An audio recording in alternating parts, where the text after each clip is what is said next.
Welcome to the TGI Fantasy Football Podcast, Week 13. We are looking down the barrel of the playoffs. We're going to get a little deeper into it, just as we did last week and the week before. And then starting next week, we will really be looking at all the playoff scenarios. This week, we have a brand new guest, and we have some returning segments. So I am your host, Spencer Jones. We got your co-host, Jackson Grant. And this week, brand new guest, Andreas Collette. I know he's been looking forward to being on for a while now. We've been looking forward to this week specifically, where we wanted Andreas on the week before rivalry week. This week, we encourage you all to have a drink with us. This week, I am drinking PBR. Maybe not the select choice, but it's going to do the job. I think it's the best choice out there. Cheapest beer you can get, best beer you can get, brewed in Milwaukee, heart of the Midwest. It's no Yingling, though. I suppose It's no but Yuengling, it's not yeah. very easy to get a Yingling in these parts. It's not as cheap as Natty Light. That stuff is disgusting. Or maybe not Foster's, but Oh, Aussie beer. Is that what you're drinking, Andreas? I would love to join you with the PBR, but I'm at my parents' house right now. So I'm drinking some Odell IPAs.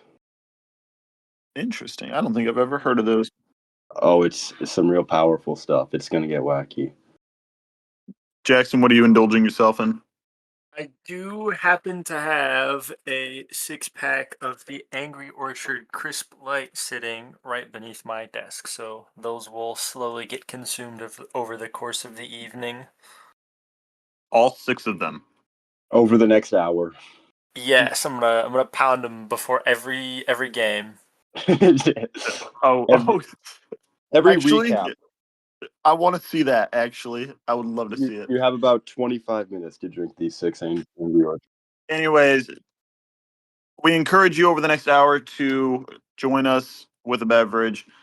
We're going to go into a little bit of a profile of Andreas and his time in the league. This is his 9th season overall. If you count it, that's 9 total seasons in the league. He's been here every single one. It's his 8th full season. There was a bit of a cough up in the 2019 season that doesn't really get talked about. The rage quit season. The icon, and you know what? Logan ended up taking over that team. 2-time fantasy loser. Not long after that happened, it was a cursed team. I'm happy I did it. And that's fair. So Andreas is the only active charter member other than myself in the league. The other 2 were Will Custis and Nathaniel Akis. Both of them are rest in peace at this point. Andreas has 64 total wins. I believe that is good for 4th all time. 1 ahead of AK. And we'll talk about it later, but he's creeping up on that leaderboard. Andreas has 3 playoff appearances, and he's a 2-time league runner-up. He hasn't gotten the top step, but maybe this will be the year. It's been a treacherous road so far.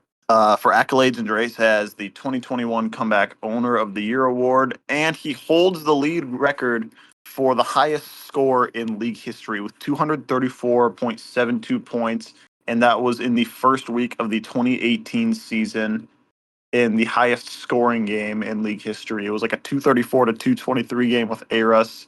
Absolutely ridiculous. It's great to have you on, Andreas. Do you have any points that you want to add that I might have missed in your profile? Well, I'm glad to be on. I'm happy to be on. I've been waiting a long time for this. I still remember that game against Alex like it was yesterday. We were just like, wow, I can't believe we played each other, or the 2 highest scoring players in the league played each other that week. Turns out it was like the 2 highest scores in the history of the league. We didn't even realize what we had experienced that weekend. But yeah, I'm happy to be here. I'm happy to finally put an end to that drought. This is definitely my year. I don't think there are any teams better than mine. I'm basically a shoo-in for the championship at this point. I mean, my team's better. They just get performance anxiety. You know what? I've been known to do that about 6 times this year, but yeah, I'm pulling the Andreas strat right now, where I score 1 million points and get 1 million dropped on me. Yep. Yeah, it's perfectly balanced. Yeah, as all things should be. Before we get into our Week 12 review, I had to make this PSA last week. I'm going to make it again. ESPN is continuing to commit fraudulent misrepresentation of the playoff standings. I did look that term up for legal sake, just to impress AK. I just want it to be known. Unless I explicitly have said in the chat that you have clinched a playoff berth or you've clinched a first round bye or whatnot, or if you've been eliminated, then you are still alive. You're still in play. ESPN doesn't take into account our tiebreakers fully, and I know ball ESPN doesn't. So there are a few discrepancies, and I will try and note them as we go through and as I remember, but my brain is like spaghetti. We're going to start off with our Week 12 review. Andreas is actually going to kick us off with our game of the week. Oh, yes. Wow. What a game that was. Fresh off of possibly the most controversial trade in TGI fantasy history. One of the most dumbfounding trades in history. But you know what? It didn't, whether or not he had Jonathan Taylor, that would not have helped Mitchell this weekend. Of course, he ended up getting 0 points out of Josh Jacobs, but Jonathan Taylor had a bit of a dud himself. But Cam ended up proving why he's one of the two juggernauts of this league. Truth be told, literally everything went right for him. Caleb Williams is continuing to do what he does, looking better and better every week, looking more and more like the second best quarterback in the NFC North every week. The Packers defense showed up against the Minnesota offense, which isn't really saying anything, but in the end, I believe Cam had the second best week in the league. So Mitchell was kind of doomed from the start. I would just like to draw attention to the fact that I'm looking at Mitchell's score right now, and Jonathan Taylor, even though he scored like 8.7 points, still outscored like 4 of Mitchell's players. That's a good point, including basically all of his flex players besides Wandale. Yeah, what a disgusting team. How the fuck did this team score 115 points? I'm staring at 4 players that went under 10 points. Jeez, I'm not gonna lie. They, he's starting Bashal Tootin, David Njoku, who ran cardio. Mm-hmm. Jawan Jennings actually played pretty okay. He got punched in the nuts. He punched someone, I Yeah. thought. If I'm being honest, Mitch's team actually performed pretty okay, but they overperformed. Weirdly enough, Wandale and the Browns defense put the team on their back. I mean, literally over 60% of his points came from 3 of his players. Even like I'm looking at all of the points. I mean, Jake Bates was one of his better scorers of the week. It's kind of incredible that he made this game look semi-respectable. If he would have won this game and improved to 7-5 with this fucking team after the trade he made, I like genuinely don't know what I would have done. Like I would have just given up all hope that fantasy football is anything other than just like gambling and just complete luck.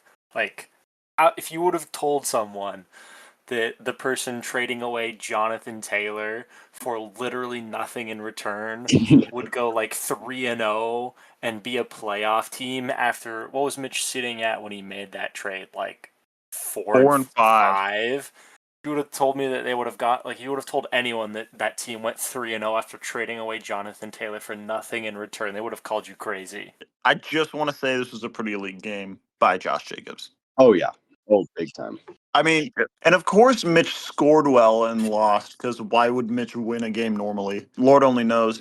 Looking at something that I just want to like, Cam has had a fantastic year, and something that's going to go a little under the radar here is that for the first time since I think week 8 of his rookie season, Cam is 500 in the regular season.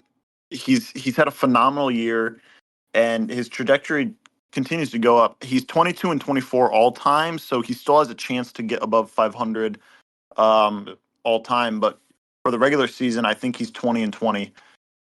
So Cam's just having a great year, and his points scored are saying that this is another outstanding performance. He had that 183 point game earlier in the year, and he becomes a 2-time D Series champion. I know this is the first year that Jackson, you might be a little more in the know about this. That AK and Mitch talked about doing a 6-pack of beer as some form of trophy. So I'm sure he's going to reap the benefits of that.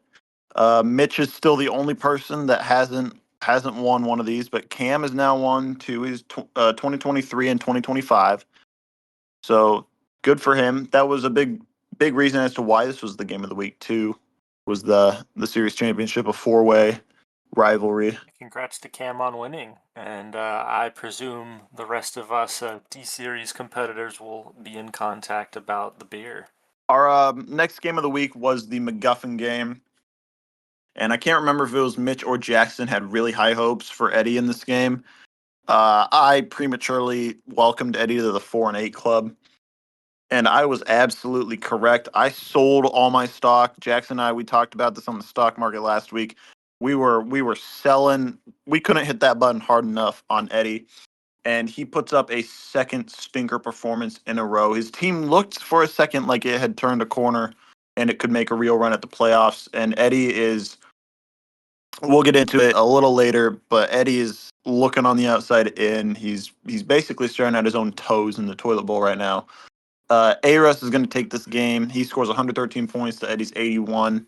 A-Russ gets to 10-2, and A-Russ has put himself in a great spot here to lock up the number one seed, which he hasn't had since 2018, I believe. But he's going to, regardless of that, he does lock up a first round bye. I know ESPN is telling you different. Trust me, he has. He has beaten all three teams around him. He's beaten Nagel, Cam, and Landon. So if they like, the best they can do is all go 10-4, and A-Russ wins out on tiebreak. He's going to get his third straight first round bye. It's only been around for 3 years, so he has a 100% first round bye rate, which is insane. He does get to 7-5 against Eddie. And I got a question for you guys: is the third time the charm for A-Russ? He hasn't won the championship from his first round buys. He got there last year, and I think he was a first round bounce 2 years ago against Landon. Do you guys think that this could be it? Yeah, I think this is the best shot he's got out of all 3 years. I mean, just looking at his team and what he's done this season, like it's hard to really pick anyone to beat him in a head-to-head matchup. Anyone who does is either going to have an amazing week, or Aris's team is going to have to massively underperform. So I think this is the best chance he's got to win a chip. I think it would take a miracle for Alex to not win the championship. This team has got it all. And speaking of disastrous games, this is as poorly as a game can possibly go for Alex. He's missing his star running back. He ended up benching an excellent player. You know, his starting QB, a couple of his flex players put up duds, and the guy still ends up having a pretty average game and wins by 30. So, you know, this week we were looking at Alex at his absolute low point, and the guy still has an above average team. Yeah, I mean, Jackson, you're lucky enough to be talking to the only two people on the year that managed to beat A-Russ. And Andreas, I think you can side with me when you say that if you're going to beat A-Russ, you have to be able to put up 150 points. No doubt. And even then, a lot of the time, that's not going to be enough to beat him. I think I don't know if there's ever been a time where before the playoffs I've been more sure of someone being a clear front runner for the championship. If Cam's team didn't exist, I would I would say that A-Russ has one hand on that championship trophy. However, Cam's team has shown to be able to go pound for pound with A-Russ. And when these two met in the regular season, Cam was in bye week purgatory, so there's no telling on whether or not he could have competed. But I think it's clear at this point that those two are kind of the class of scoring. A-Russ does have a measure over Cam just slightly, but Cam's floor is also around the 110 mark. So it might just come down to like a 50-50 toss up in the end. But that's all ifs, ands, and buts are for sitting. We have to get to the championship game to decide this, anyways. I do want to turn the focus on Eddie for a bit because Eddie, being 4-8 now, he's going to secure having a losing record in the regular season for the fourth straight year, and the grass doesn't look greener on the other side. In fact, the grass looks the same on the other side as it has the last 3 years. And if you ever heard the three billy goats tale when you were growing up with how they would go to the other side and eat the grass, I don't think it's any tastier. I just don't. I am resigning officially as the president of the Eddie Knows Ball Club because I have been defending him like a lion for the Mm. past 3 years. And it's not even to say that he doesn't know ball. I just don't think he knows fantasy ball, at least anymore. I think he knew it in a different time, but Eddie looks destined for a third straight toilet bowl appearance. And actually, so this is what I found interesting. The battle for last place is heating up in my eyes.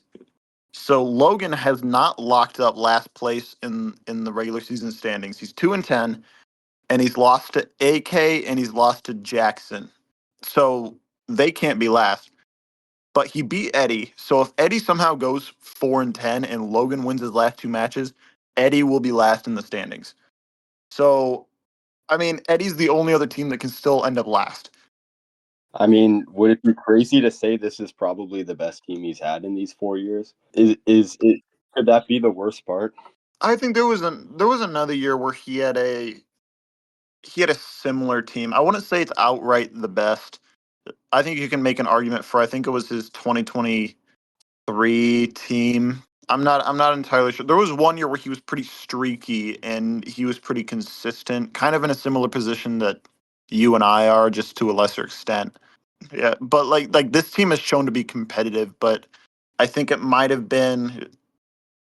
I'm not going to throw the word merchant around, but it might have benefited heavily from injuries.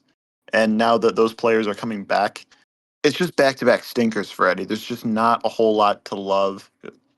And I don't think it's far and away not the worst team. I think Logan's got a worse team, and Eddie or AK's team is, we're going to call it what it is. It's the worst team in the league, but AK traded away his players. So it's kind of a virtue. I mean, AK's wielding some hefty armor for next year, but it just all looks bleak for Eddie. You know, we'll get more into where I think Eddie stands later, but I think he's gone through. There's been a little bit of bad luck this year, but I mean, you're right that it's not the worst team in the league. I think he can stay out of the toilet bowl personally. I know you're resigning faith in him this week. I still have a glimmer of hope that he can at least. I don't think he's going to repeat being the loser again, but this was a very bad showing from him. But you know, Jamar Chase will be back next week. You know, and that's a huge bump for him. I don't think he'll be last this year, but as far as him making out of the toilet bowl, the only the only person around him that he has tiebreak over, or I should say ahead of him, is I think Henry. Didn't he beat Henry? I'll try and fact check real quick. If he has, he still plays Henry another time, and that might honestly end up being no. He lost to Henry, so he's gonna have to beat Henry and then outscore him on points, probably to get out of the bottom bracket.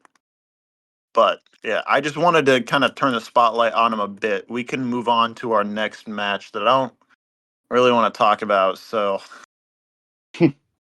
luckily, I don't have to lead it. I'm gonna grab another beer.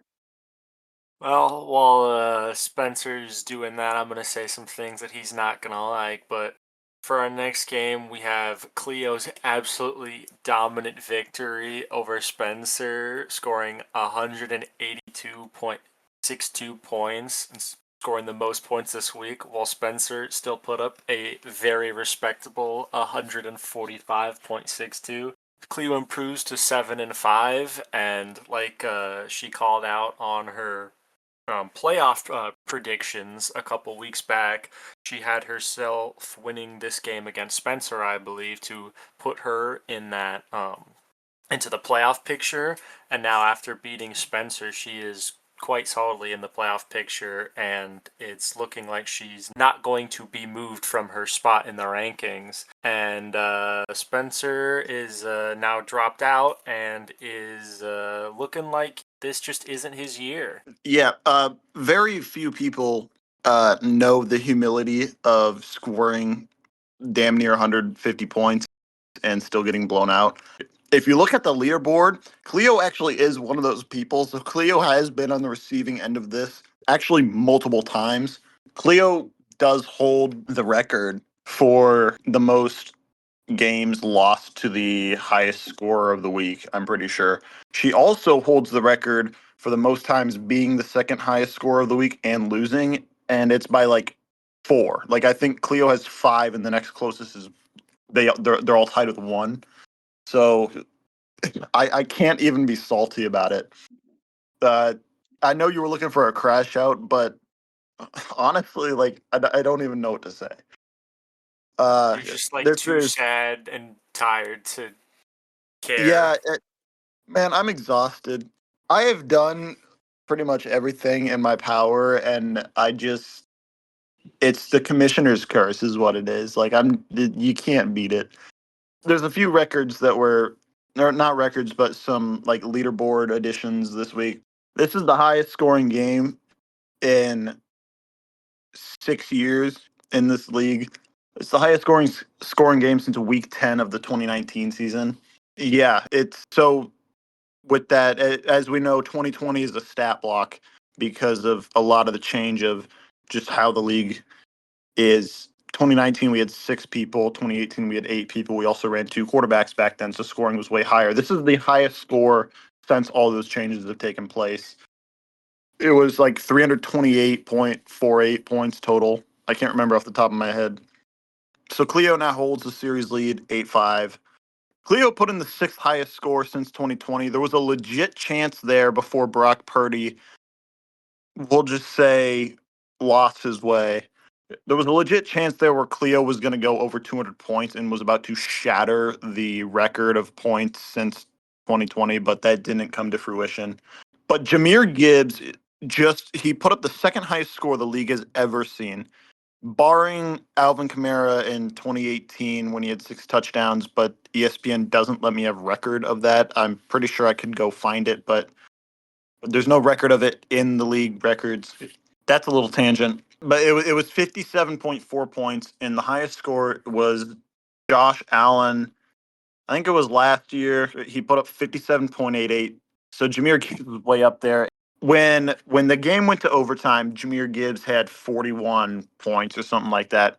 And A-Russ can attest to this, and I have receipts. I crystal balled Jahmyr Gibbs dicking me down. I'm gonna pull it up here if I can find it. Basically, right when the game went into overtime, I texted A-Russ and I go, "Good, the game went into overtime. More chances for Jahmyr Gibbs to score on me." And then he took the opening play like 70 yards for a touchdown, and I saw the score climb from 40.4 points up to 57. And I just kind of sat there and like, I'm not winning this game. like that's when it set in. I'm gonna score 145 points and not win.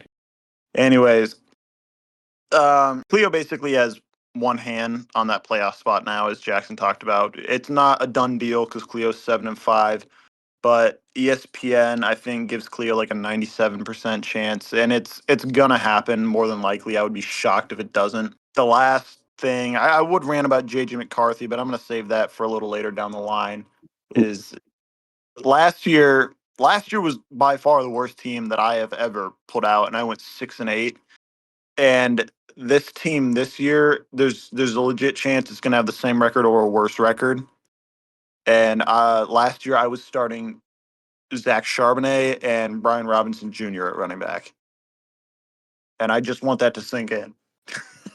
That's just how fantasy is, and you know, Shit and bricks, dude. Like it's just luck of the draw. I don't want to dwell on this game too much. We can move on from it because I know it's a bit traumatic for you, Spencer. But I mean, your strongest aspect is your wide receivers, and you couldn't have asked for a better game from them, barring, Justin Jefferson, but we'll get into that later, like you said. But yeah, I mean, with Cleo, I'm pretty sure she beat me earlier this year, and I think Bria really are her two greatest threats, but at this point, she's basically got a lock over both of us, or over you at least. So I don't really see a scenario where she isn't in the playoffs. The sad part is that like on paper we should be the two biggest threats, but it's actually Mitch because Mitch did beat Cleo. So the road to Cleo missing the playoffs at this point is actually through Mitch. Okay, so Cleo's in the playoffs. Gotcha. Yeah, I mean, there's a scenario where Cleo loses out and then you and Mitch both win out and Cleo's out on merit, but the only other way that Cleo really gets out is if Mitch gets in on tiebreakers and it goes to Mm. points. But Cleo is now ahead of both you and I, so there's not too much to worry about. Another very marquee game that we had this week was Landon and Nagel. This was almost game of the week last week, but I ended up shelving it. Landon scores 127 points even, gets to 8-4. Nagel puts up a stinker of 81. Nagel falls to 9-3, and this is actually very, very huge for part of the playoff picture. Is less Landon winning, but more Nagel losing.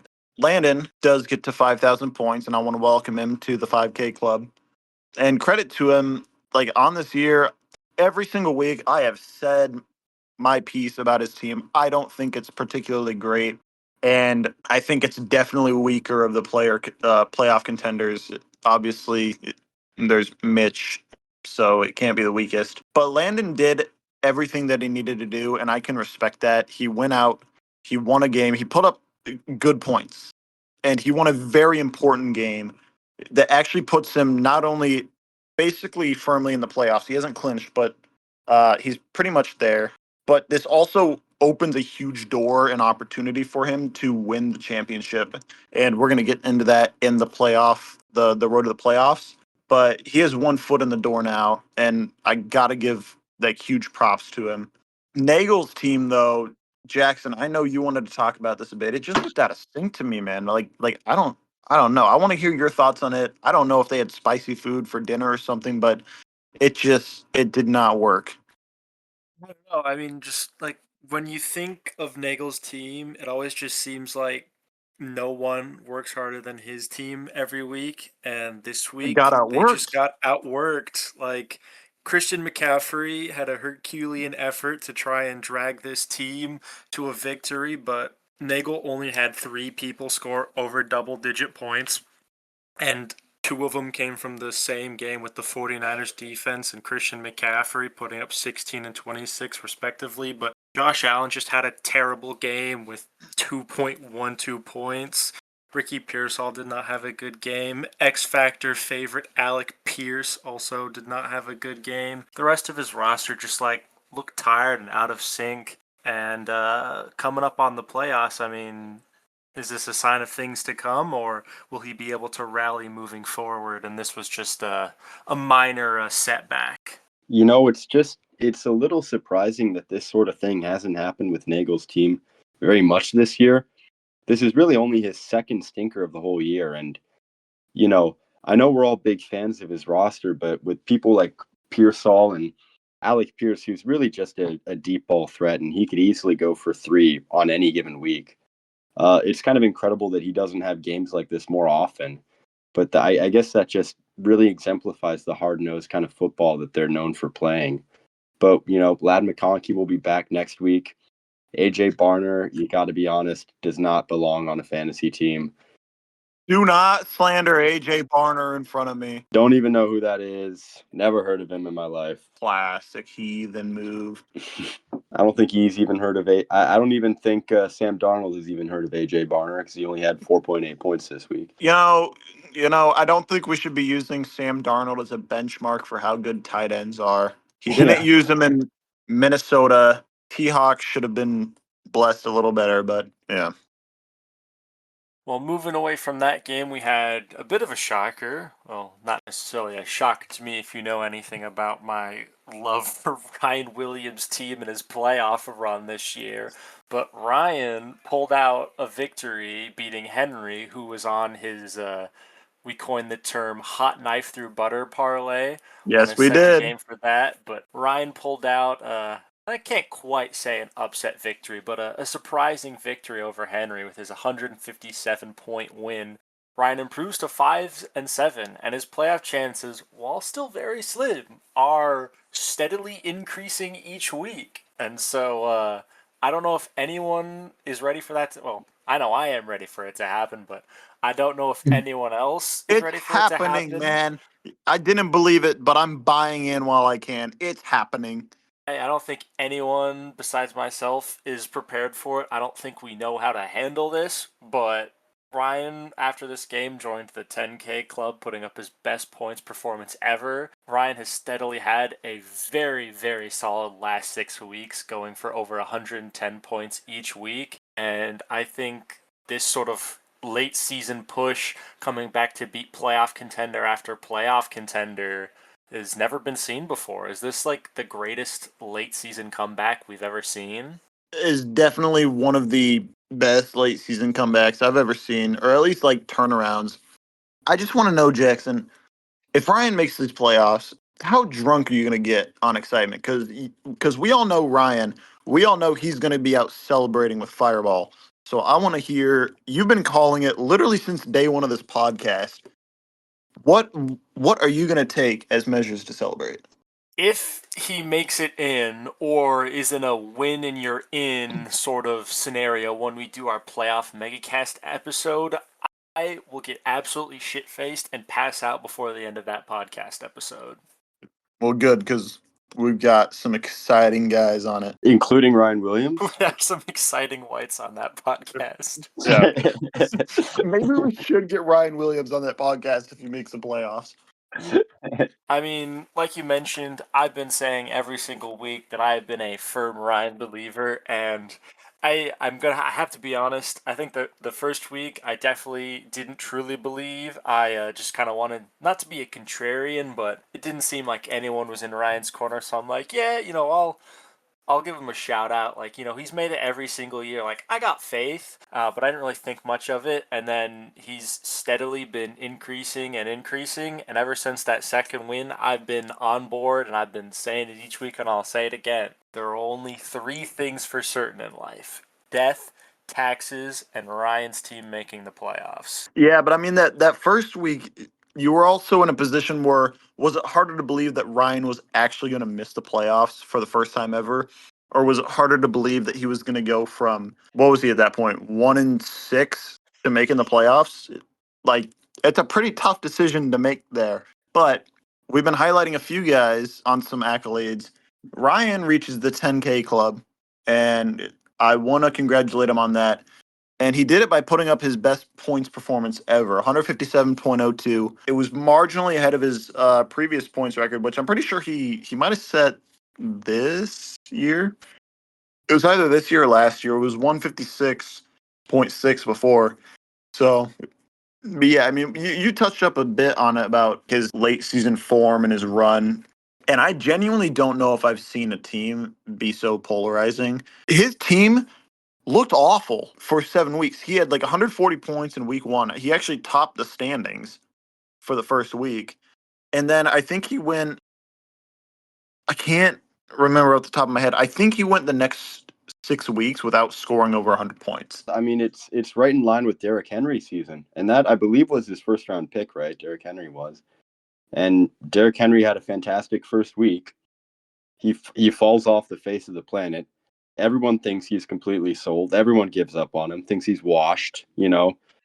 Ryan's made the playoffs this many years. Derrick Henry's been an all-pro running back this many years. But Derrick Henry found his way out of that rut, and he's been playing amazing. And Ryan comes with him. Ryan's been incredible, and he's got guys like Monangai and Gadsden, who I think are only going to be scoring more and more points as the season goes on in these last couple of weeks. So, as much as I want to deny it as a rival, I think it's a pretty strong chance he makes it into the playoffs. I want to say strong. It's still It's unlikely, consistent. but man, there is no one thriving better as an underdog. I do want to point the spotlight at Henry for a second. So Ryan goes 157 points this week, gets to 5-7. Henry drops to 5-7, scoring 85. And he was on good form for a bit, but we had talked, I think 2 or 3 weeks back, about you don't know what version of Henry's team is going to show up. He's either going to score 80 points or he's going to score 120. And this is the latter. Henry, we talked about it with Cleo 2 weeks ago. He had the easiest schedule remaining. 0.325 at the time that we talked about it was the average win percentage of all his opponents.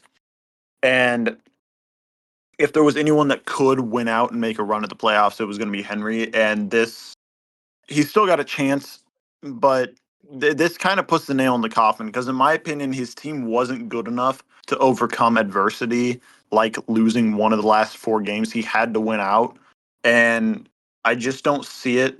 But not only that, I mean, I talked about it a little bit earlier with him playing Eddie. He is on the chopping block for the toilet bowl. I think he's 10th out of 14th, so he is the border team from the losers bracket to the toilet bowl. But do you guys even do you think he knows what the toilet bowl is? Like he's never been down there before. We started it 3 years ago, and the last time he was as poor as he was 4-10 in 2022, coming off of back-to-back championships. And we didn't have the toilet bowl. We just had the losers bracket because there was 6 teams in it. And he proceeded to blow everyone out in it, as Henry does, and he finished 7-10. So this is like he's getting close to new territory, and he might need to be worried. So that's just something to keep an eye on. A lot of praise to Ryan, but Henry, he just can't be dropping performances like this. I think Henry might have to renew his passport because he's going somewhere he's never gone before. Tahiti, maybe. Cancun. We really have to talk about this game, though. Like, we don't have to talk about it. Oh, is this the Andreas versus Jackson Grant game? Yeah. Oh well, it was an interesting one. I think this game was both of us pensively watching our teams doing terribly for the entire noon slate. I think we were both just sinking more and more into depression, just waiting for the other one to go off. I know that's how I felt anyway. And then I had my phone on Do Not Disturb because I just couldn't. The emotional investment in this team was so low, but even still, I just couldn't. I couldn't look at I couldn't look at the scores. I just had to have my phone off and just pray to God a miracle happened. Yeah, I'm actually going to chime in real quick, and I actually know what Joyce is talking about because I was tracking this game pretty heavily. It did matter a lot to me. I would say it was probably until the 325 slate where Andreas actually started to pull away because there was a while there where Jackson's team actually looked pretty ahead. And any given like I would check every 20 minutes, and one of you guys would be up or down 20 points projected from where you were before. oh yeah, and there were definitely times where Jackson, the thing with the noon games, both of our team, like all of our players were kind of doing poorly. So even though you had a, whatever, 70% chance of winning or whatever, it kind of felt 50-50 the whole way throughout. We were just waiting for someone to do something. And Jalen Hurts ended up being that someone. He's basically the only player, I guess, besides Devontae Adams, and DJ Moore had a great game too, but there really just were not very many superstar performances from either of our teams this week.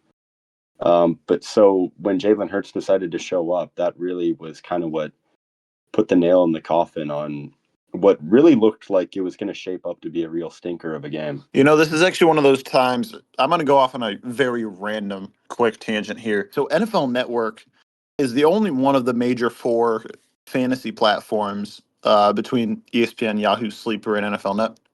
I think it's just NFL.com now.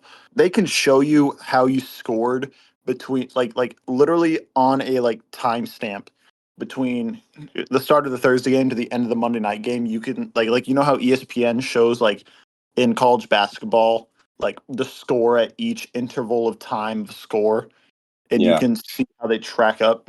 Yeah, NFL Network tracks that, but ESPN doesn't. And this is one of those games where I actually wished that we could see that because you guys went back and forth constantly. And then it was basically just the first quarter of the 325 slot. Devontae Adams had a couple touchdowns in the first half, and so did Jalen Hurts. And then it was kind of over from there. But man, that was just such a horribly frustrating noon slate, especially after Khalil Shakir got me off to such a strong start. And DeAndre Swift put up such a terrible game to the point that you question if Monangai might even be getting more touches than him next week. And Jalen Warren's stock continues to fall. We had Jordan Addison just out there running cardio because he has an actual terrorist at quarterback. Don't Jordan talk Addison can't about even it. be blamed for that. Man, I know about him. What's interesting to me about your guys' matchup is, well, you guys may not necessarily be like huge rivals or anything, or you guys don't circle each other's calendar. You guys actually have a good bit of history in this league. Andreas, you actually tied the series 4-4. You guys have played 8 times over 5 years now. I guess this is the 6th year. I believe in the losers bracket, we've had a couple of good games. Yeah, I still remember that game from my first year in the league where I was I believe going into I don't know, like Sunday night or one of the late night slate games, I was projected to lose, and Big Ben had like one of the worst games of his career, and I won. And I still remember that. Monday night, dude. You're the Monday night maestro. I am the Monday night magician. I struggle to remember why I would have ever started Ben Roethlisberger, but you've like reawoken that memory in me of the year where Ben No, Roethlisberger was yeah, the I quarterback. remember this too. Yeah, I remember that this is the year that you had Saquon, I think. Do not talk about my lineup that year. Do not mention my team. Oh, I've looked at your team plenty of times, buddy. It was Do one of the most atrocious teams I've do ever seen. not air that out. That does We do not need to reawaken those demons. That I will say was not a classic Jackson team. However, Jackson, you kind of got slapped silly by a classic Jackson lineup. Andreas is running essentially your team from last year at this point, minus the players that I traded to you. Hertz and Saquon both went off, and I think You've had Hertz 3 years in the league, and Yeah, Saquon twice, maybe. Like, yeah, good lord, you got hit by your own algorithm. And I'm devastated. unfortunately, the Eagles experiment, I'm a year late on that. That whole dynamic duo, but it ended up working this week. I wish it worked more often, but I'm glad it worked now because I desperately needed a win. Having to deal with the Kevin Patullo woes. Andreas, your team is just in a sad spot, just like mine, where they should be performing a little better. However, Andreas, if it means anything, I do want to point. So this is a stat that I track a little bit. I don't bring it to light much. It's the amount of games since 2020 that you've scored 110 or more points on. You have now tied Henry for the most in that stat category with 46. I think I can't remember. There's someone at 44 running right up on you. It might be Eddie. Wow. Uh, yeah, but you've now tied it. So a good performance by you, if you want to say the least. But yeah, I believe that covers our recap of last week. I feel like we forgot something, but I don't really see anything on here that. We did all. We Yeah. did all. Okay. Well. Yeah. Yeah. Okay. Good. I just wanted some validation on that. We'll get into our next segment here. It's the Mitchell Wallsmith GM Lowlight of the Week. Let's be honest, it's everyone's favorite segment of the week. Mitch is not winning it this week. I'm just gonna front that out there. He gave me Devastated. his team put up a decent performance despite being kind of shit, but he didn't give me any new material to work with. And Jonathan Taylor kind of shit the bed a bit. So there was nothing to go off there. So our winner of this week is actually your co-host, Jackson Grant. Yeah. I narrowly escaped winning it a couple weeks back, but I am not able to escape my demons this season. But if I look at the notes, it says that I'm being given this award for continuing to start Vikings receivers in key matchups. But if my eyes don't deceive me, you also have been starting key or Vikings receivers in key matchups. And one could say that you've been starting an even better Vikings receiver, one who may or may not have been drafted fifth overall with high expectations. Hey, at least my at least my receiver scored this week. Fuck, that's true. Yeah, I mean, I was really hoping you were going to read the notes. Yeah, so this award is actually going out to both Jackson and I for exactly the reason he said. It's for us continuing to start Vikings wide receivers. He has Jordan Addison, and I have Justin Jefferson. And Jackson, I'm gonna be real with you. It's so AIDS, dude. Like, it's bad. I Like, genuinely wish that Jordan Addison would go get arrested for like speeding or like crashing his car or something so I could permanently take him out of my lineup without like second guessing myself. yeah. And I got T Hawk from Clio for Romeo Dobbs, and I thought I was low key getting a good deal because I think I was starting um tight end off Brenton waivers each week. Strange.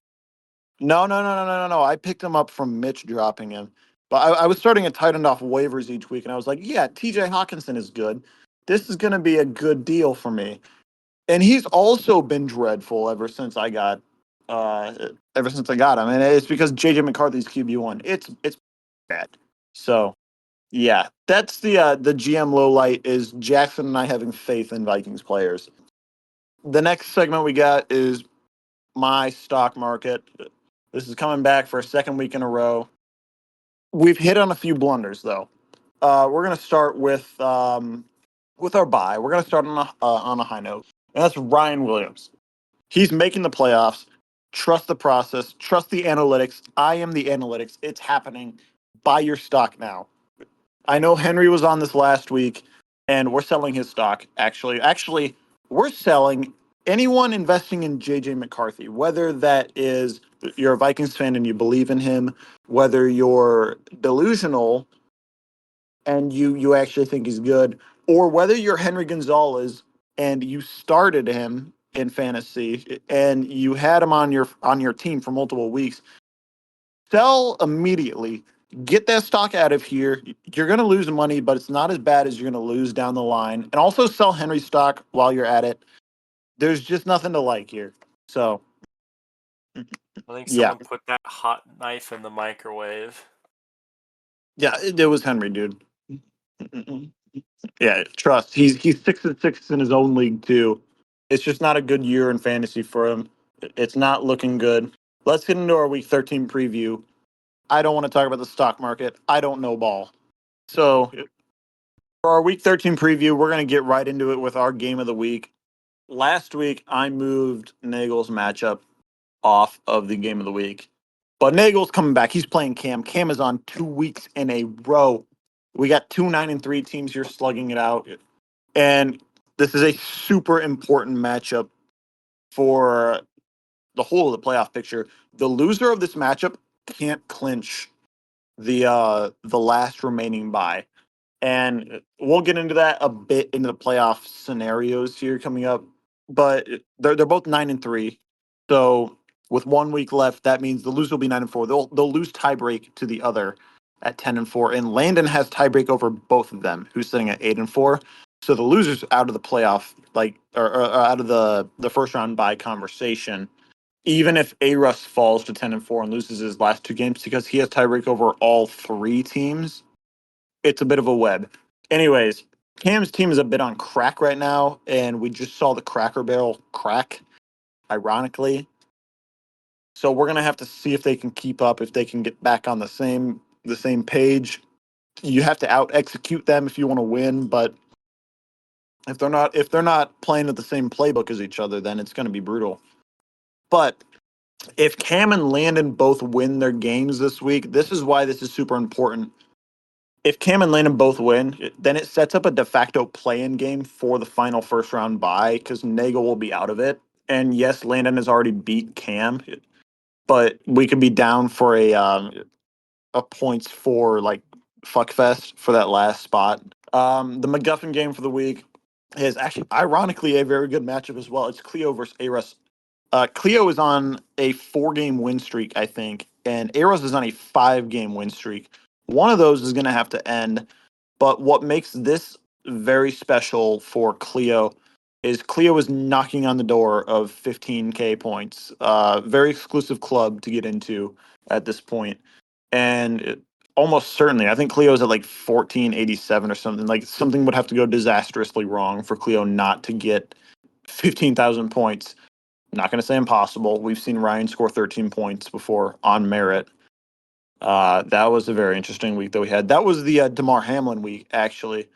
But Cleo also holds the eighth longest MacGuffin drought of all time right now. It's still active. I think it's at 44 weeks. It's tied eighth. And Cleo might be able to bring it home. And Cleo's team on form right now might be able to beat Ares.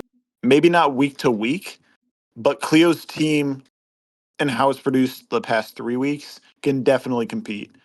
I think over the last 3 weeks, Cleo might have actually outscored Ares, and that includes Ares's 177 point game because Cleo has a 182 point game. But I don't know. I don't know if we can put our eggs in that basket because I was texting with Ares today, and it's a credible source because it's from the source himself. It's a primary source, as my history teachers would like to tell me. Aris told me explicitly that he was not going to lose another game this season, or at least of his remaining games. He wants that first overall seed, probably more than anything I've ever seen. He hasn't had it since 2018.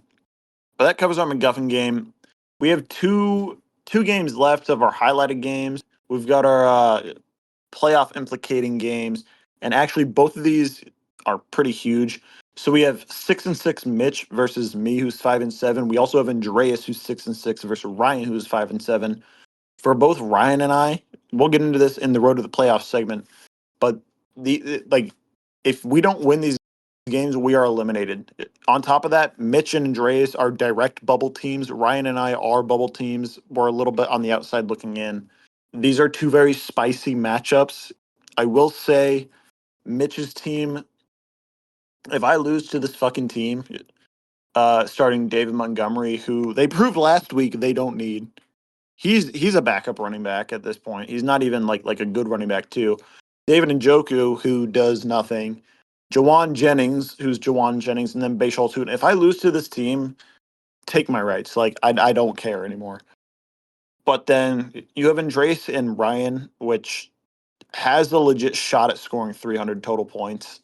Ryan is just pumping out points like no one's business, and Andreas he put up 131 points this past week. I mean, oh shit, I forgot he's actually here right now. Andreas, you put up 131 points um, last week, but I would say compared to the rest of your season, you may have been in a little bit of a slump. But there's no denying that your team can absolutely score that high, and I would still say that you probably the favorite in this game. But this is like a make or break game for you as well. I think it'll be a close one. When I look at, just comparing our rosters directly, obviously there's no denying Stafford's a better quarterback than Hurts, but in terms of fantasy, pretty even keeled. You've got Barkley versus Henry. Besides that, we're both pretty strong on the end of the rest of our flex players. I think this is going to be a close game. I genuinely don't have a ton of confidence. I think it's pretty 50-50 how this one goes. But obviously, I have faith in myself, but we'll see what happens. I think that's going to be a really exciting game to watch happen, though. Yeah, I mean Stafford just out of nowhere, and what is he, 37? He hasn't looked good the past like year and a half. Suddenly decided to be an MVP caliber quarterback. I think I saw that he hasn't thrown a pick in 27 straight touchdown passes. He hasn't thrown a pick since week 2, I don't think. He probably will be the difference maker in this matchup. But yeah, Jackson, if you want to get through the last few matchups of the week, and then we can get into our road to the playoff segment. The remaining few matches we have are myself and Landon. We got a bit of inverse records going on. I'm sitting at 4-8, and Landon's 8-4. I affectionately refer to this as the sleeper game of the week. Not because this is some sort of sleeper matchup that has any sort of big playoff implications, but because it'll put you to sleep. And while Landon did seem to have a solid week this week, I think my inclusion in this matchup just kind of drags it all down. Then we have Henry versus Logan. Henry's at 5-7. Logan's at 2-10. This game surprisingly has important playoff implications. Henry is on the leg 3 of his 4-game hot knife through butter parlay. Unfortunately, he's 1-1, but I fully expect him to win this week and improve to 6-7. Logan has been doing a self-imposed challenge run these last few weeks, playing with only partial rosters. And last and certainly least, we have Eddie and AK both at 4-8. I predict this is going to be an early preview of the Toilet Bowl matchup. Not much to say about this game other than do you guys think AK is going to score over 100 points this week? Under. Under. No. Yeah, no. He's not even hitting 90. I'm sorry, AK. Well, no. Wait a second. He gets Joe Burrow back this week. That's a good point. I'm not. Let's see. Who are the Bengals playing this week, though?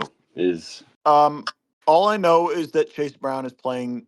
They're playing the Rams, I think. Actually, is that Okay, right? yeah. I mean, even with Yeah. Burrow, I mean, Goddard is his only other shining star.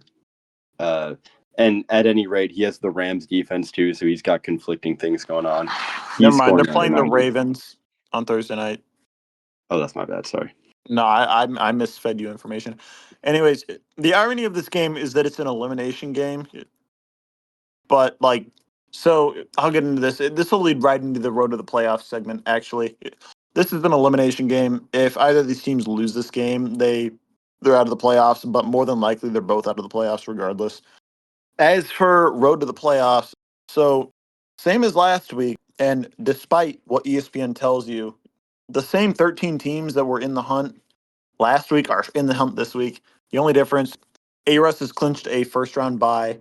Cam has clinched a playoff spot. He's now the 2 seed over Nagel, who has also clinched a playoff spot. Landon has not clinched a playoff spot.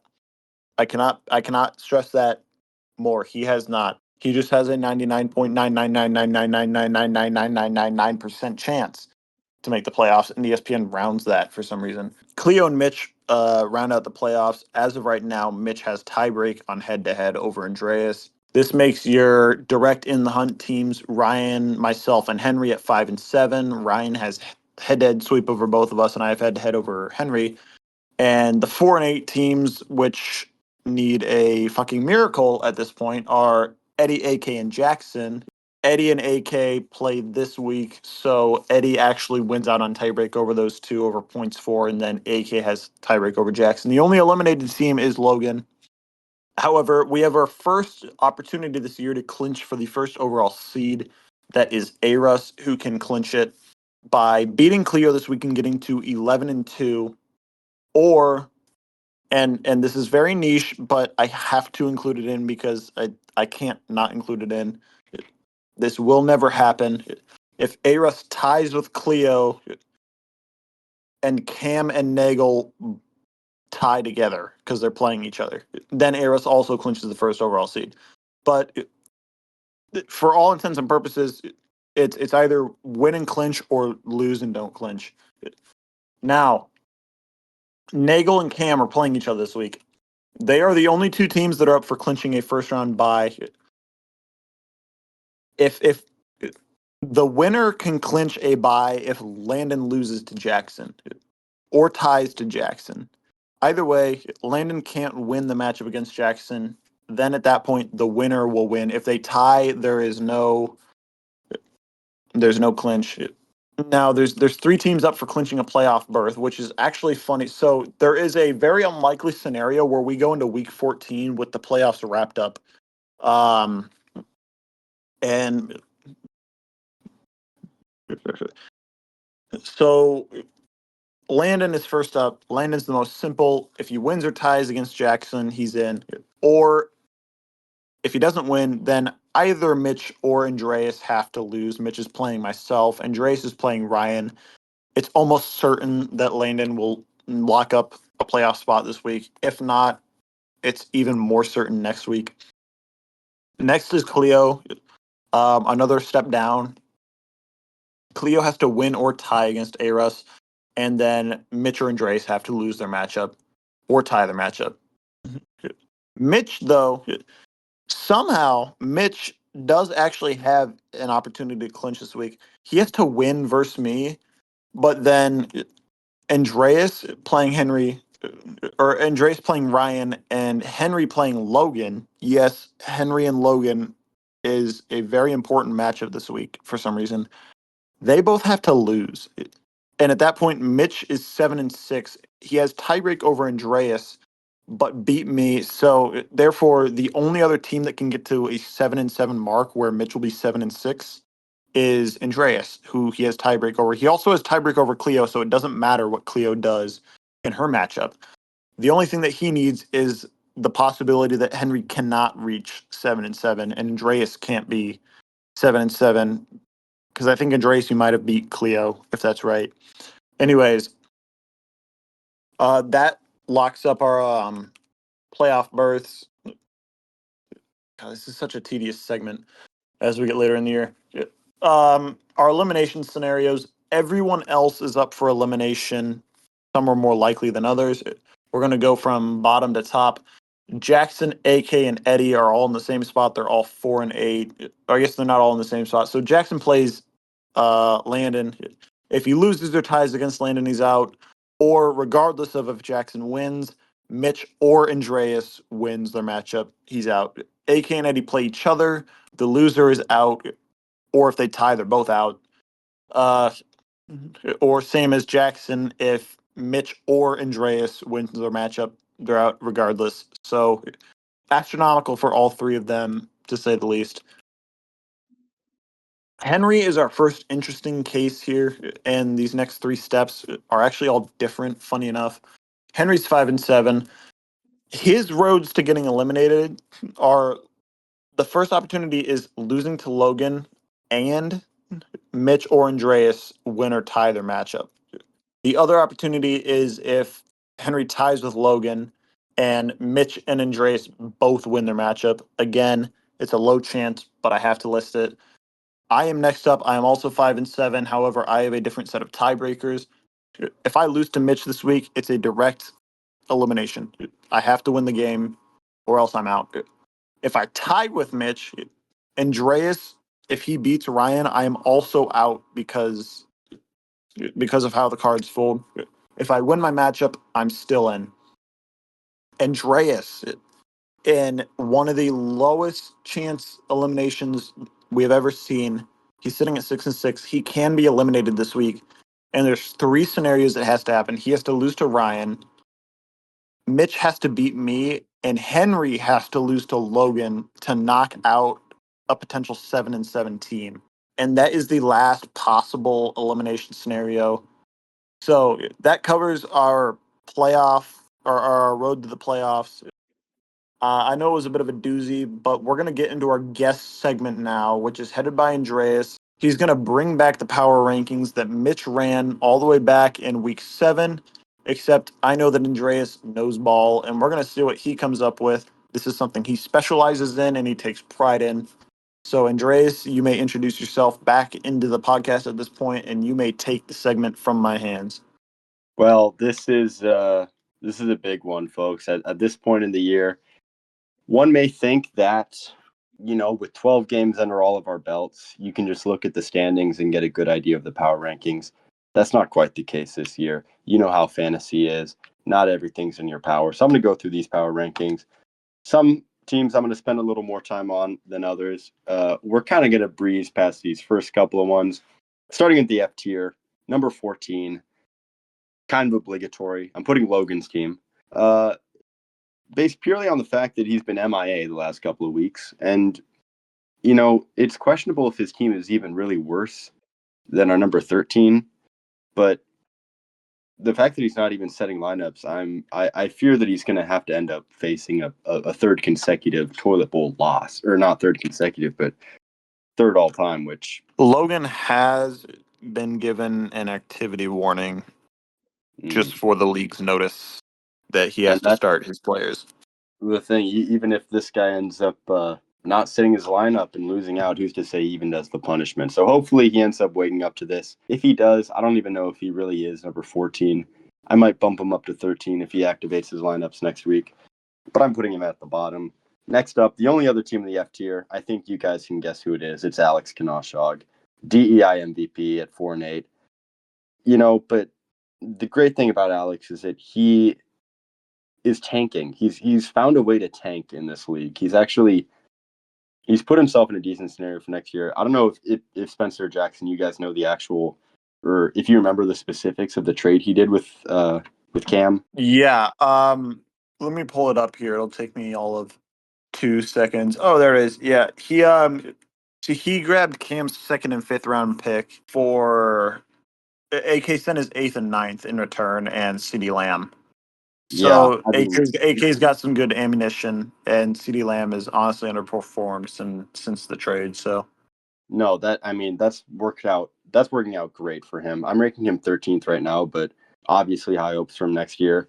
The guy's been running a lot, so assuming we're doing the beer mile punishment, I think he's ready to accept that in stride in exchange for having a head start on us for next year. Going on into D tier, number 12. Who the hell is Travis Hunter? Mitchell Walsmith's team. I mean, I don't understand why this team is 6-6. You may be surprised that a 6-6 team is third to last, but not if you know what our league is doing and what Mitchell has been doing. I've just spoken about how Alex traded away his best player, to invest in his future. Mitchell, on the other hand, traded away his best player for no reason at all, which makes me almost want to put him below Alex, but I decided not to because his team is actually still capable of scoring 100 points. So I'm putting him at wow, number 12. a playoff team at 12th. It's almost like he shouldn't be in the fucking playoffs. Yeah, I wonder, huh? Interesting. Really, this kind of that trade kind of reminds me of the Luka Doncic trade that happened last year, where the Lakers traded away the Mavericks traded away their best player in exchange for someone who's older and worse for no reason. However, the Mavericks ended up getting the number one trade in the draft, probably from the league being rigged. So, Spencer, now's your I didn't chance do to come shit, clean. but I did compare him to Nico Harrison not too long ago. So But maybe, you can confirm maybe right that now doesn't that work in that case. you're not doing this to help the big market Alex Russell team win a championship. There was no collusion involved. This is Mitchell actively approaching Alex to give up his best player. Unbelievable. How does this affect LeBron's legacy? In number 11th, I put Jackson's team. Sorry, Jackson. I put you over I think I Mitchell. deserve to be lower, in all honesty. I'm Well, not gonna lie. This is you, a huge upset that he's this high. I think you have a better quarterback than Mitchell. Also, I'm so angry at Mitchell for that trade. I think Mitchell's team is Drake honestly May top probably. 3, baby. I think his team is better than yours, but I think I just can't, in good faith, put him higher than bottom three. Coming in right after you, still in the D tier, is Henry's team. It's just the pit of mediocrity. I mean, he's been trying to improve his team. It looked terrible at the beginning of the year. Um, he used a fourth round pick on Travion Henderson, which I was shocked to see because he did literally nothing the first like 10 weeks of the season.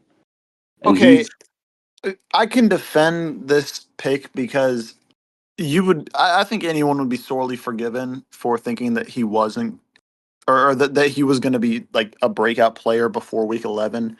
But also, Jahmyr Gibbs literally just broke records in the league. And in his rookie year, he didn't break out until also week 11 or 12. And rookie running backs are just a gamble because we saw Quinshon Judkins um, miss the first 2 games of the year and then look like an absolute steal for anyone that picked him up. And then in reality, he's actually just been a low end running back too. who can just score touchdowns now and again. Or, think back to Melvin Gordon, who had one of the worst rookie years we've ever seen and ended up being Yeah, good for a exactly. while. We're going to move on into the C tier. And there's a team that I haven't brought up yet that you may be surprised I haven't brought up yet. It's Eddie's team. I have him at number It's 9. outrageous. It's unfair. I think he's the second unluckiest owner in the league this year. The dice have just not fallen his way. I also think he deserves some flowers for his team is better than it has been in the last couple of years. I think he can stay out of the toilet bowl, maybe even escape the losers bracket. But, to be honest, number 10 through, I mean, him and Henry are pretty interchangeable, but especially, now that we've gotten Eddie out of the way, these next few are going to be kind of a doozy. This is like from number 8 up to number 3, complete. You could randomize them, and I would completely respect your opinion on how you end up ranking them. But I decided to put at the bottom of the OK teams, I'm putting Ryan at the bottom at number 8. He's got the best Fair tight end in the ranking. league. Fair ranking. I mean, yeah, he's like a pretty average, slightly below average team. You know, Stevenson and McLaurin are coming off IR, which I think is something to consider. Manon guy I mentioned earlier genuinely might be like slowly taking over DeAndre Swift's starting spot these next couple weeks just because of Swift has not been looking super strong recently. He's been fumbling a little bit. Manon guy does not fumble, so we'll see what Ryan can do. He's got a huge game against me. Speaking of me, I'm next. I'm number 7 at 6-6. I think this is right where I belong. I think I should be right in the exact middle of the league. See, There's I no. think you can argue yourself 3 or 4 spots higher, but I also respect a good bit of self awareness, if that makes sense. I was really before I set out to make this list. I thought I would end up putting myself at 4th or 5th, honestly. But when I look at it, when I just kind of analyze my team and looking at others, but even just analyzing mine, it's such an equilibrium. I have no superstar players, which is kind of a death sentence, and yet it's still one of the best scoring offenses. But we've had one of the hardest schedules. But we've also had some of the best luck with regards to injury. So I think when you take all of that into consideration, it's just like a perfectly average team. I'm 6-6, average record, average team. I have faith I can make the playoffs, but I think I'm a pretty good benchmark for if your team is better than mine, you have a pretty good team. If your team is worse than mine, you don't really have a shot in hell. That's a fair assessment, I think. Yeah, I wouldn't say you have the most unfair 6-6 record I've ever seen, but I mean, 2 weeks ago you had a negative point differential. Unfortunately, I have swapped places with you in that regard, but Oh, absolutely. like, yeah, I mean, your team. I guess I didn't realize how little like star power you have. I always thought, I don't know, I just keep seeing you put points up every week. So And see, that's why it kind of if you look just at the scores, you would kind of probably reckon me to be one of the more unlucky players in the league. But I've had almost no injuries. I don't really have a star player, and yet I'm managing to put up these big games. So I've definitely been kind of lucky as well. some would But call that good management, though. perhaps some may call it a well balanced team. But at number 6, I have our first, I guess not lock for playoff. I thought he was a lock for playoff, but it's Landon's team. I think pretty close to mine in terms of caliber and overall makeup. But of course, he's got Puka Nacua, which is pretty big. And with an 8-4 record, he's basically a lock for the playoffs, despite being a pretty average team. Luck has kind of been on his side this year, so I don't think he's going to be making any deep runs. But he has the opportunity to prove us wrong this week with Cam. And If he can win that thing, I'll respect him. I agree wholly on he goes out and wins his matchups. And I know I've talked about his like ability to score points so many times this year, but he has dealt with injuries a good bit. He was down Puka for 3 or 4 weeks. I think it was 3 games, 4 weeks due to a bye week. And he lost to Marion Hampton, who, if we're being honest, wasn't great, but like there was something there. He's been dealing with he's been going through the gauntlet with injuries this year, and he's managed well. I know we've had questions about whether or not he was even alive or in Texas or whatnot, but he's still there, and he's churning out roster moves as he needs. And honestly, I mean, this is about as healthy as his team has been. So luck has got him this far, and he's going to be able to. We'll see what he can do with a much more healthy squad now that Puka is back, of course. Number 5, Cleo Weston's team, pretty good. They just don't really have many weak spots. I think really the key now. She started Brock over Danny Dimes last week, which obviously did not matter a whole The only lot, thing that saved me from getting 200 points dropped on me. basically. But I think even she needs to. Yes, her namesake, the team. The namesake for her team may be Brock Purdy. She just needs to start Danny Dimes. Brock Purdy has been. I say this as a Cyclones fan. He's been bad this year. He really has not looked good when he's active. Just start Danny Dimes. He's a legend. And I could easily see her in the Final Four, so I'm putting her at number 5. I think Yeah, she's Cleo's definitely on a got. I was just going to say, she's definitely got a leg over me and Landon. I think Landon and I are basically, we're kind of tied at 6, but Cleo's definitely got a leg over us. Yeah, she's on a very true heater right now. It says something when you can start um, a 3-pick throwing Brock Purdy and still score 182. So It bodes well. yeah, I mean, it Cleo, I feel like in the playoffs might come down to whether or not like Cleo has a good like deep bench, and it might come down to whether or not she's starting the right players at the right time. absolutely. Yeah. I mean, let's see who all she has on her. Yeah, I mean Cam Little, who literally was just on the bench because because he was on bye. Arguably, maybe the best kicker in the NFL. I don't know if T Higgins is coming back at some point, but honestly, her team is looking pretty fine with or without him. I think T. Higgins is expected to only miss one game. He went out of the last game at the very end. Gotcha. And Falcons defense isn't great. She's kind of playing that game of free agency defenses, which, you know, not a bad strategy, honestly. About 90% of us are doing that. But number 4, I've got Ryan Nagel, the Cracker Barrel. This is a lightning in the bottle team. I think if someone tries to replicate this strat next year, they'll probably go 3-11. Somehow it's just worked out for him this year. You can look at the lineup and point out weaknesses, but he scored fewer than 105 points twice. And his third loss came at the hands of Alex, who dropped like 160 points or something. So I think he's definitely a finals contender, even if you want to say he's limited by the decisions he's making. It's a good, hard-nosed team that finds ways to win. Lightning in the bottle is a correct statement, but have you considered that Lad McConkey is actually God? I have, and I've also considered that Brock Bowers is not even on this lineup. That's because Jackson's hoarding him, just like he originally drafted Cam Scadaboo. Is that Just true? I didn't realize specifically, that. by the way, specifically to hoard him from Nagel because he was the first person to realize what Nagel was doing. I felt it was my But civic duty. I also need to take this quick moment to decertify any misinformation on the internet. There is a viral post going around claiming that Cam Scadaboo's mom is 100% Mexican, and this is actually false. He just grew up in a highly Hispanic town of California, and he is very white. He is actually mostly Norwegian, Andreas.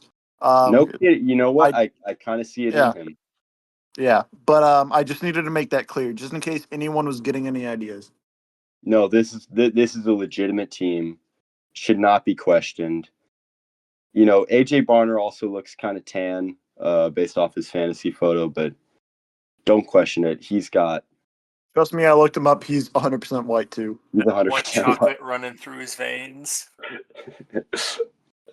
I kind of abandoned the tiers, but I'm bringing it back because just for these last 3, because I only have one team in the A tier. It's Spencer Jones's team, a 5-7 team. A team with a losing record is the third best team Yeah, in our I league. do have to question that because I've lost to each of the 1, 2, 3, 4. I've lost to each of the 5 teams below me, so I'm kind of wondering what I'm doing. I'm very flattered. Don't get me wrong, but I don't really know what I'm doing this high up. Well, let me tell you one thing.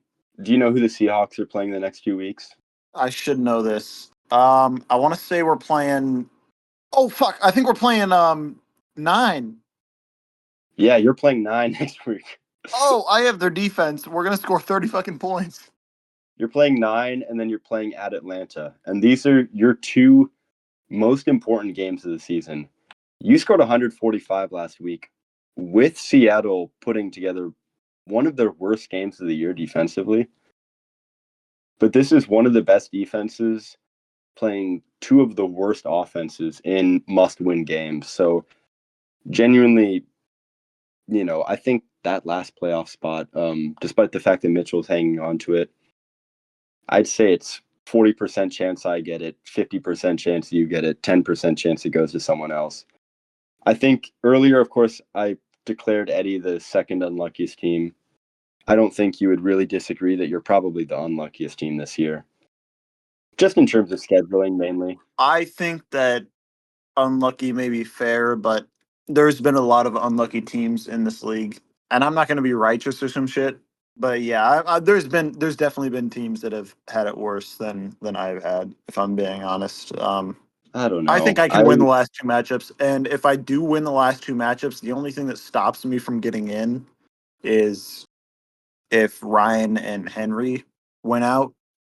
But I don't think you have to worry we'll about see. Henry too much. It's going to be an electric end of the season, and I'm here for it either way. And I'm still going to be drunk out of my mind at the awards ceremony, having a good time. So, And you've got the best wide receiver room in the league, I think.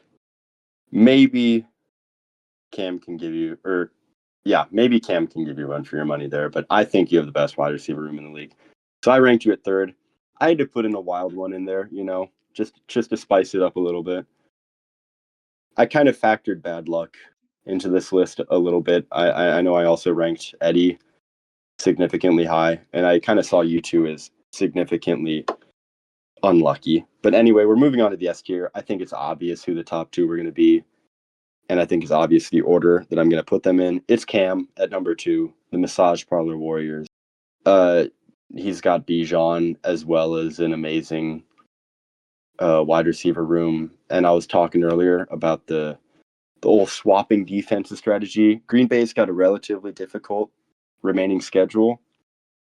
So if he just plays the defensive waiver wire game, that's an extra 3 projected points every week that we're not even factoring in right now. He's got Brandon Aubrey, on track to be maybe the best kicker ever. So, but number 1 is obviously Alex. I it's can not Ziggy? Oh shit, sorry. Yeah, I read that wrong. Ziggy's number 1. I guess I forgot to put Alex Russell on this list. Hope he doesn't mind that. Ziggy has not lost a single game this year. Alex has lost 2. And he's done it with no team. Okay, no. Alex is number 1. He's got, the only team that beats a good wide receiver room is a good running back room. And Alex's wide receiver room is genuinely unfair. I haven't even looked at Alex's roster because I haven't played him, because I played him earlier in the year. He already had Cook and A-Chain. This guy had no business having Taylor. Or even Josh Jacobs, for that matter. How the fuck did he get A-Chain, Cook, and Jacobs? Yeah, I'm trying to rerun the draft in my mind. Cook had to have been the fourth round pick. I know A-Chan was the first, and he's always been very high on Wilson. So I would have guessed it went Cook ended Wilson, up going third round. A-Chan, Wilson, and then Jacobs coming off an injury, if I believe, and then Cook. And if I'm being honest, I just didn't know Cook was like that in PPR. But Oh, yeah, sure. Yeah, that's true. his team's ridiculous. I do want to ask if Aras had Jacobs instead of Taylor, would he be below Cam, or would it be the same ranking? I think he would still be number 1. I think this Yeah, I trade agree with that. was, I mean, I don't know. It's like, remember when the Chiefs were reigning Super Bowl champs and teams were still like flocking to give them favorable trades? That's basically what Mitchell's trade with Alex was. It's like somehow the best teams find the way to get the best trades. He was already the front runner, and this just kind of solidified it that, you know, obviously with fantasy, even the best the best of the best of the best, he's got a 40% chance of losing any playoff game he plays because we've got 7 really strong teams, I think. So no matter what, he's gonna have to play good teams in the playoffs. But still, in my mind, I just can't really see him not winning. Yeah. Well, there you have it. And an official power ranking that's not done by Mitch. I'm not gonna lie, I handpicked Andreas to do this power ranking several weeks back. Andreas has probably the single best power rankings out of everyone that I know for the NFL. So I wanted him to do it for the league, and I wanted to hear his insight on it. But this wasn't in the original script. We're going to end with an impromptu interview of Andreas.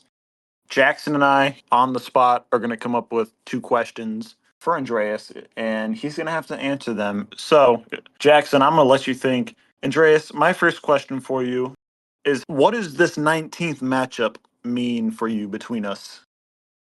I, these last couple of times we've played, the hatred has, I would say, been a little one-sided. But there will I think we've had maybe once before win and go in type situation in the last week of the playoffs. It was I feel like last year. I eliminated you. Yeah. okay, yeah, that's right. I was gonna say I feel like I remember losing that game. So this year, because I have more faith in this team than I have had in the last couple of years, I am so I am going to kill myself if I don't make the playoffs. I'm declaring that right now on the podcast. And I'm so also going to kill myself if I don't make the playoffs. so either way, Suicide. and There's a chance that we both don't make the playoffs. What happens then? well, You kill each other. yeah, yeah, that's a good deal. Yeah, let's Yeah. do that. Yeah. Suicide. I do want to respond to the one-sided hate allegations. I do not hate you, Andreas. You're just my day Oh, I one know. rival, and I would rather see you lose than anything else. So, yeah. I am fully embracing that. But the thing is, this week I still have to. I don't know. That's something I was thinking about earlier in this podcast when you were going over the playoff scenarios. I don't know what I want to happen between you and Mitchell this week because if Mitchell beats you, I can just kind of rely on him to lose. I can't. I'm not sure who he's playing in the final week. The thing is, Um, if Mitchell beats me, there's a chance you get eliminated. If I beat Mitchell, you don't get eliminated.